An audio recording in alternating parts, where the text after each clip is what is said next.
Shardik Gone, Chapter 36 of Shardik by Richard Adams. By afternoon of the next day, Keldrek was on the point of collapse. Hunger, fatigue, and lack of sleep had worked upon his body as beetles work upon a roof, rust on a cistern, or fear on the soldier's heart, always taking a little more, leaving a little less to oppose the forces of gravity, of weather, of danger and fear. How does the end come? Perhaps an engineer, arriving at last to inspect and check, discovers that he can pierce with his finger the pitted paper-thin plates of iron. Perhaps a comrade's jest, or a missile narrowly missing its mark, causes him who was once an honest soldier to bury his head in his hands, weeping and babbling, just as rotten purlins and rafters become at last no more than splinters, wormholes, and powder. Sometimes nothing occurs to precipitate the catastrophe and the slow decay, unhastened from without, of the water-tank in the windless desert, or the commander of the lonely, precarious garrison, continues without interruption, till nothing is left that can be repaired. Already the king of Bekla was no more, but this the Ortelgan hunter had not yet perceived. Shardik had reached the edge of the foothills a little after dawn. The place was wild and lonely, the country increasingly difficult. Keldrek clambered upward through dense trees or among tumbled rocks, where often he could not see 30 paces ahead. Sometimes, following an intuitive feeling that this must be the way the bear had taken, he would reach a patch of open ground, only to conceal himself as Shardik came stumbling from the forest behind him. At almost any time he might have lost his life. But a change had come upon the bear, a change which, as the hours passed, became more plain to Keldrek, piercing his own sufferings with pity, and at last with actual fear of what would befall. As in the splendid house of some great family, where once lights shone in the scores of windows at night, and carriages bearing relatives, friends, and news came and went, the very evidence and means of grandeur and authority over all the surrounding countryside, but where now the lord, widowed, his heir killed in battle, has lost heart and begun to fail, as in such a house a few candles burn, lit at dusk by an old servant who does what he can and must needs leave the rest, so fragments of Shardik's strength and ferocity flickered, a shadow suggesting the presence that once had been. He wandered on, safe indeed from attack, for what would dare to attack him, but almost, or so it seemed, without strength to fend for himself. Once, coming upon the body of a wolf not long dead, he made some sorry shift to eat it. It seemed to Keldrek that the bear's sight was weaker, and of this, after a time, he began to take advantage, following closer than he or the nimblest of the girls would have dared in the old days in Ortelga, and thus he was able to prolong his endurance, even while his hope diminished of finding, in this wilderness, any to help him or carry his news to Bekla. In the afternoon they climbed a steep valley, emerging on a ridge running eastward above the forests, and along this they continued their slow and mysterious journey. Once, Keldrek, rousing himself from a waking fancy, in which his pains seemed torpid flies hanging upon his body, saw the bear ahead of him on a high rock, clear against the sky, and gazing over the Beklan plain far below. It seemed to him that now it could go no further. Its body was hunched unnaturally, and when at length it moved, one shoulder drooped in a kind of crippled limping. Yet when he himself reached the rock, it was to see Shardik already crossing the spur below, and as far away as before. Coming to the foot of the ridge, he found himself at the upper end of a bleak waste, bounded far off by forest like that through which they had climbed the day before. Of Shardik there was no sign. It was now, as the light began to fail, that Keldrek's faculties at last disintegrated. Strength and thought alike failed him. He tried to look for the bear's tracks, but forgot what ground he had already searched, and then what it was that he was seeking. Coming upon a pool, he drank, and then, thrusting his feet for ease into the water, cried out at the fierce stinging pain. He found a narrow path, no more than a cony's trod, between the tussocks, and crept down it on hands and knees, muttering, "Accept my life, Lord Shardik," though the meaning of the words he could not recall. He tried to stand, but his sight grew clouded, and sounds filled his ears, as of water, which he knew must be unreal. The path led to a dry ravine, and here for a long time he sat with his back against a tree, gazing unseeingly at the black streak of an old lightning flash that had marked the rock opposite with the shape of a broken spear. Dusk had fallen when at last he crawled up the further side. His physical collapse, for he could not walk, brought with it a sense of having become a creature lacking volition, passive as a tree in the wind or a weed in the stream. His last sensation was of lying prostrate, shivering and trying to drag himself forward by clutching the fibrous grasses between his fingers. When he woke it was night, the moon clouded, and the solitude stretching wide and indistinct about him. He sat up, coughing, and at once suppressed the sound with an arm across his mouth. He was afraid, partly of attracting some beast of prey, but more of the empty night and of his new and dreadful loneliness. Following Shardik, he had feared Shardik, and nothing else.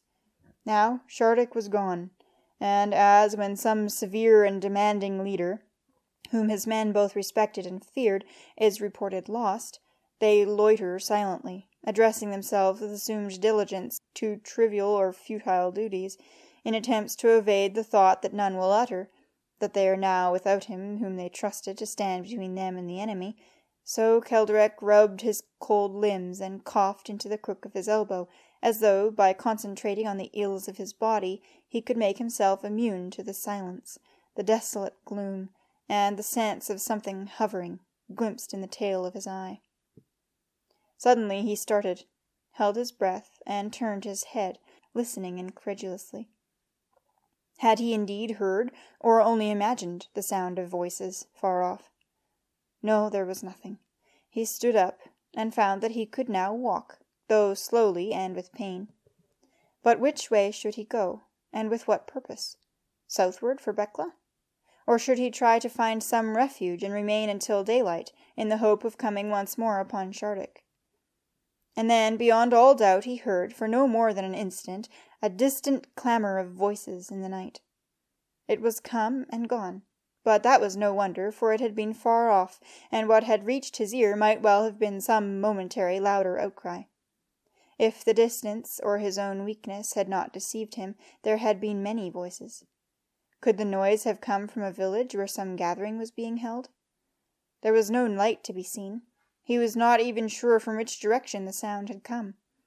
Yet at the thought of shelter and food, of resting in safety among fellow men, and of an end to his loneliness and danger, he began to hasten, or rather to stagger, in any direction and in none, until, realizing his foolishness, he sat down once more to listen. At length, after how long he could not tell, the sound reached him again, perceived and then dying on the ear, like a wave, spent among tall reeds, that never breaks upon the shore. Released and at once quenched, it seemed as though a door far off had opened for a moment, and as suddenly closed upon some concourse within. Yet it was a sound neither of invocation nor of festival, but rather of tumultuous disorder, of riot or confusion. To him, this in itself mattered little. A town in uproar would be nevertheless a town. But what town, in this place? Where was he? And could he be sure of help once it was known who he was? He realized that he was once more groping his way in what now seemed to him the direction of the sound. The moon, still obscured among clouds, gave little light, but he could both see and feel that he was going gently downhill, among crags and bushes, and approaching what seemed a darker mass in the near darkness. Woodland it might be, or a confronting hillside. His cloak caught on a thorn bush, and he turned to disentangle it. At this moment, from somewhere not a stone's throw away in the dark, there came an agonized cry, like that of a man dealt some terrible wound. The shock, like lightning striking close at hand, momentarily bereft him of reason. As he stood trembling and staring into the dark, he heard a quick, loud gasp, followed by a few choking words of Becklin, uttered in a voice that ceased like a snapped thread. "She'll give me a whole sackful of gold!" At once the silence returned, unbroken by the least noise, either of struggle or of flight. "Who's there?" called Keldrek. There was no answer, no sound. The man, whoever he might be, was either dead or unconscious. What had struck him down? Keldrek dropped on one knee, drew his sword, and waited. Trying to control his breathing and the loosening of his bowels, he crouched still lower as the moon gleamed out a moment and vanished again. His fear was incapacitating, and he knew himself too weak to strike a blow. Was it Shardik who had killed the man? Why was there no noise? He looked up at the dimly luminous cloud bank and saw beyond it the stretch of open sky. Next time the moon sailed clear, he must be ready on the instant to look about him and act. Below, at the foot of the slope, the trees were moving. The wind among them would reach him in a few moments. He waited. No wind came, yet the sound among the trees increased. It was not the rustling of leaves. It was not the boughs that were moving. Men were moving among the trees. Yes, their voices, surely. But they were gone. No, they were there once more. The voices he had heard, beyond all doubt now, human voices. They were the voices of Ortelgans. He could even catch a word here and there. Ortelgans, and approaching. After all his dangers and sufferings, what an unbelievable stroke of good fortune. What had happened, and where was this place that he had reached? Either in some inexplicable way he had come upon soldiers of the army of Zelda and Gedladan, which might, after all, have marched almost anywhere during the past 7 days, or else, more probably, these were men of his own guard from Bekla, searching for him and for Shardik as they had been ordered. Tears of relief came to his eyes, and his blood surged as though at a lovers' meeting. As he stood up, he saw that the light was increasing. The moon was nearing the edge of the clouds. The voices were closer now, descending the hill through the trees. With a shout he stumbled down the slope towards them, calling, "I am Krendrik! I am Krendrik!" He was on a road. A trodden way leading down towards the woods. Plainly, the night-marching soldiers were also on this road. He would see their lights in a moment, for lights they must surely be carrying. He tripped and fell, but struggled up at once and hastened on, still shouting. He came to the foot of the slope and stopped, looking up, this way and that among the trees. There was silence. No voices, no lights. He held his breath and listened, but no sound came from the road above. He called at the top of his voice, "Don't go! Wait! Wait!" The echoes faded and died. From the open slope behind him came a surge of voices shouting in anger and fear. Strangely unimmediate they were, fluctuating, dying and returning, like the voices of sick men trying to tell of things long gone by. At the same moment the last veil of cloud left the moon. The ground before him started up into misty light, and he recognized the place where he was.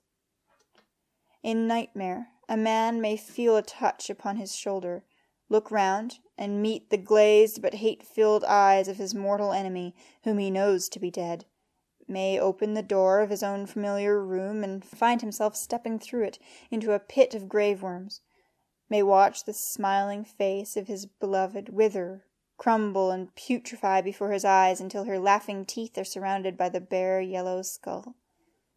What if such as these, so impossible of occurrence, so ghastly as to seem descried through a window opening upon hell, were found no dreams, but, destroying at a stroke every fragment of life's proved certainty, were to carry the mind, as the crocodile its living prey, down to some lower, unspeakable plane of reality, where sanity and reason, clutching in frenzy, feel all holds give way in the dark. There, in the moonlight, ran the road from Gelt, up the bare sloping plateau, among the scattered crags and bushes, to the crust over which showed faintly the rocks of the gorge beyond. To the right, in shadow, was the line of the ravine that had protected Gelethlin's flank, and behind him lay those woods from which, more than 5 years before, Shardik had burst like a demon upon the Beklan leaders. Dotted about the slope were low mounds, while some way off appeared the dark mass of a larger tumulus, on which grew 2 or 3 newly sprung trees.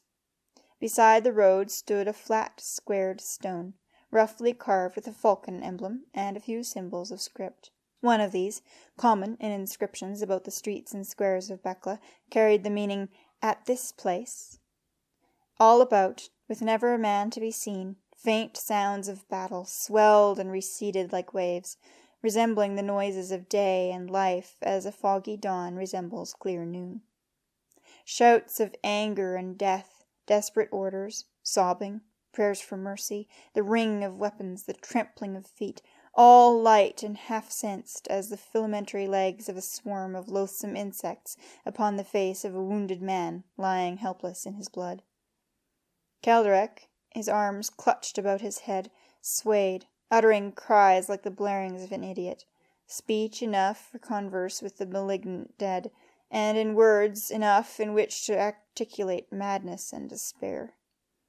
As a leaf that, having lived all summer upon the bough, in autumn is plucked off and swept through the turbulent, roaring air towards the sodden darkness below, so severed, so flung down, so spent and discarded was he. He fell to the ground, babbling, and felt a rib-cage of unburied bones snap beneath his weight. He lurched in the white light, over graves, over rusty broken weapons, over a wheel covering the remains of some wretch who once, years before, had crept beneath it for vain protection. The bracken that filled his mouth was turned to worms, the sand in his eyes to the stinking dust of corruption. His capacity to suffer became infinite, as, rotting with the fallen, he dissolved into innumerable grains suspended among the wave voices, sucked back and rolled forward to break again and again upon the shore of the desolate battlefield, where, upon him more dreadfully than upon any who had ever strayed there, unwarned to shun it, the butchered dead discharged their unhouseled misery and malice. Who can describe the course of suffering to the end where no more can be endured?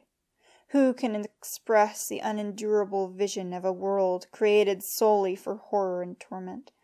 The struggling of the half-crushed beetle, glued to the ground by his own entrails, the flapping, broken fish, pecked to death by gulls upon the sand, the dying ape full of maggots, the young soldier, eviscerated, screaming in the arms of his comrades, the child who weeps alone, wounded for life by the desertion of those who have gone their selfish ways.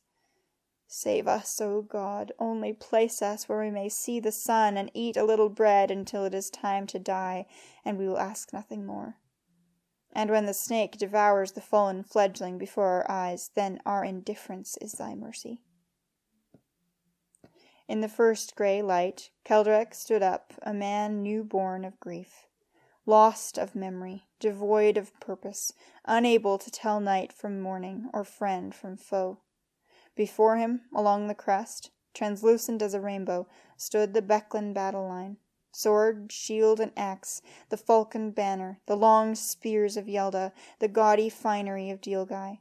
And he smiled at them, as a baby might laugh and crow, waking to see about her cot rebels and mutineers come to add her murder to those of the rest. But as he gazed they faded like pictures in the fire, their armor transformed to the first glitter of morning on the rocks and bushes. So he wandered away in search of them, the soldiers, picking as he went the coloured flowers that caught his eye, eating leaves and grass, and staunching, with a strip torn from his ragged garments, a long gash in his forearm. He followed the road down to the plain, not knowing his whereabouts, and resting often, for though pain and fatigue now seemed to him the natural condition of man, yet still it was one that he sought to ease as best he could. A band of wayfarers who overtook him threw him an old loaf, relieved to perceive that he was harmless, and this, when he had tried it, he remembered to be good to eat.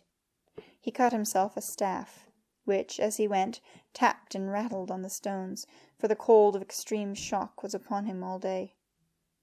Such sleep as he had was broken, for he dreamed continually of things that he could not entirely recall, of fire and a great river, of enslaved children crying, and a shaggy, clawed beast as tall as a roof-tree. How long did he wander, and who were they who gave him shelter and helped him? Again they tell tales. of birds that brought him food, of bats that guided him at dusk, and beasts of prey that did him no harm when he shared their lairs.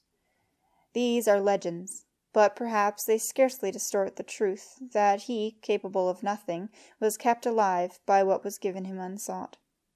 Pity for distress is felt most easily when it is plain that the sufferer is not to be feared, and even while he remained armed, none could fear a man who limped his way upon a stick, gazing about him and smiling at the sun. Some, by his clothes, thought him to be a deserting soldier, but others said no, he must be some three-quarter-witted vagabond who had stole a soldier's gear, or perhaps, in his necessity, stripped the dead. Yet none harmed him, or drove him away, no doubt because his frailty was so evident, and few care to feel that denial on their part may hasten a man to his death. One or two, indeed, of those who suffered him to sleep in sheds or outhouses, like the gatekeeper's wife, at the stronghold of Smar Turin, warden of the foothills, tried to persuade him to rest longer, and then perhaps find work, for the war had taken many. But though he smiled, or played awhile with the children in the dust, he seemed to understand but little, and his well-wishers would shake their heads as at length he took his staff and went haltingly on his way. Eastward he went, as before, but each day only a few miles, for he sat much in the sun in lonely places, and for the most part kept to less frequented country along the edge of the hills, feeling that here, if at all, he might happen once more upon that mighty, half-remembered creature, which, as it seemed to him, he had lost, and with whose life his own was in some shadowy but all-important respect bound up. Of the sound of distant voices he was greatly afraid, and seldom approached a village, though once he allowed a tipsy herdsman to lead him home, feed him, and take from him, either in robbery or payment, his sword. Perhaps he wandered for 5 days, or 6. Longer it can hardly have been, when one evening, coming slowly over a shoulder of the lower hills, he saw below him the roofs of Cabin of the Waters, that pleasant walled town, with its fruit groves on the southwest, and, nearer at hand, on the north, the sinuous length of the reservoir, running between two green spurs, the surface, wrinkling and sliding under the wind, suggesting some lithe animal, caged behind the outfall dam, with its complex of gates and sluices. The place was busy. He could see a deal of movement, both within and outside the walls, and as he sat on the hillside, gazing down at the cluster of huts and smoke that filled the meadows outside the town, he became aware of a party of soldiers, some 8 or 9, approaching through the trees. At once he jumped to his feet and ran towards them, raising one hand in greeting and calling, "Wait! Wait!" They stopped, staring in surprise at the confidence of this tattered vagrant, and, turning uncertainly towards their Trizat, the fatherly veteran with a stupid, good-natured face, who looked as though, having risen as high as he was likely to get in the service, he was all for an easy life. "What's this, then, Trays?" asked one, as Kelderek stopped before them and stood with folded arms, looking them up and down. The Trizat pushed back his leather helmet and rubbed his forehead with one hand. "Dunno," he replied at length. "Some beggar's trick, I suppose. Come on now," he said, laying one hand on Kelderek's shoulder. "You'll get nothing here, so just muck off, there's a good lad." Kelderek put the hand aside and faced him squarely. "Soldiers," he said firmly. "A message. Bekla." He paused, frowning, as they gathered about him, and then spoke again. "Soldiers. Senindril, Lord Shardik. Bekla. Message." He stopped again. "Having a son, ain't he?" said another of the men. "Don't seem that way, not just," said the Trizat. "Seems to know what he wants all right. More like he knows we don't know his language." "What language is it, then?" asked the man. "That's Ortelgan," said the first soldier, spitting in the dust. "Something about his life, and a message." "Could be important, then," said the Trizat. "Could be, if he's Ortelgan, and come to us with a message from Bekla. Can you tell us who you are?" he asked Kelderek, who met his eye, but answered nothing. "I reckon he's come from Bekla, but that something's put things out of his mind, like shock and that," said the first soldier. "That'll be it," said the Trizat. "He's an Ortelgan. Been working secretly for Lord Elroth One Hand, maybe, and either those swine in Bekla tortured him, look what they did to the ban, burned his bloody hand off, the bastards, or else his wits are turned with wandering all this way north to find us." "Poor devil, he looks all in," said a man with a broad belt of sarkid leatherwork, bearing the corn sheaves emblem. "He must have walked till he dropped. After all, we couldn't be much further north if we tried, could we?" "Well," said the Trezat, "whatever it is, we'd better take him along.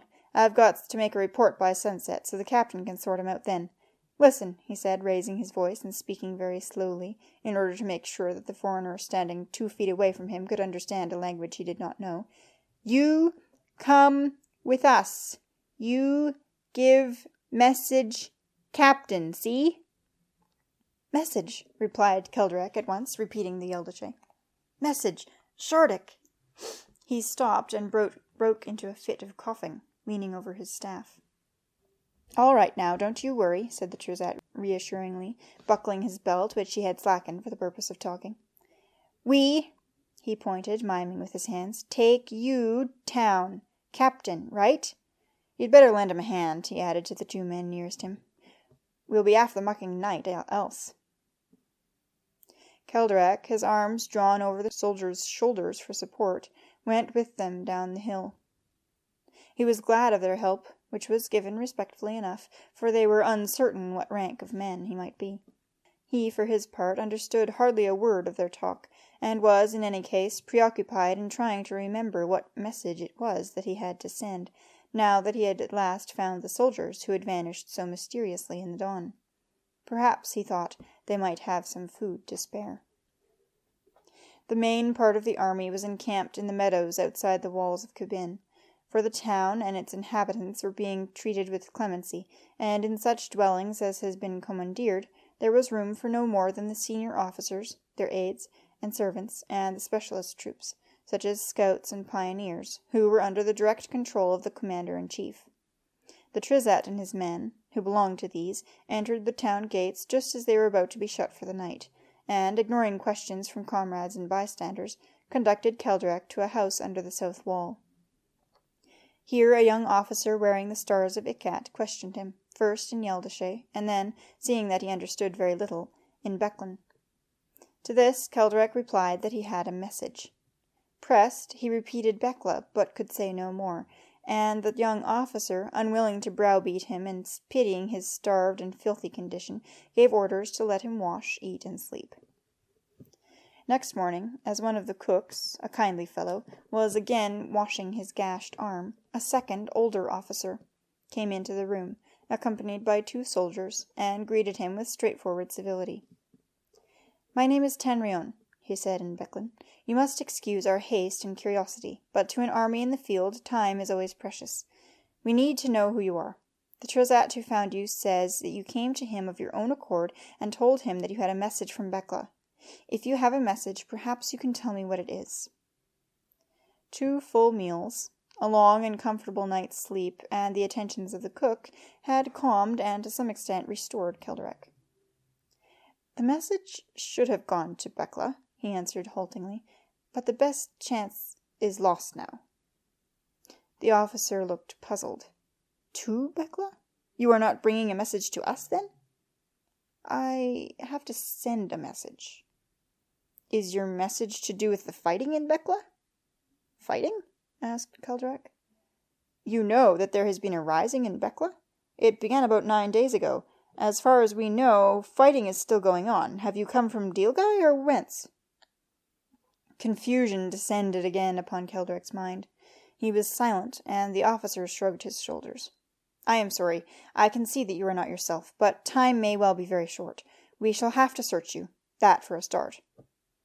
Kelderek, who had become no stranger to humiliation, stood unresisting, as the soldiers, not ungently, and with a kind of rough courtesy, set about their task. They placed their findings on the window ledge. A stale crust, a strip of cobbler's leather, a reaper's whetstone which he had found lying in a ditch 2 days before, a handful of dried aromatic herbs which the gatekeeper's wife had given him against lice and infection, and a talisman of red-veined stone, which must once have belonged to Kvass. "All right, mate," said one of the soldiers, handing him back his jerkin. "Steady now. Nearly done, don't worry." Suddenly the other soldier whistled, swore under his breath, and then, without another word, handed out to the officer on the palm of his hand a small bright object which glittered in the sunlight. It was the stag emblem of Santil Cair Ketlas.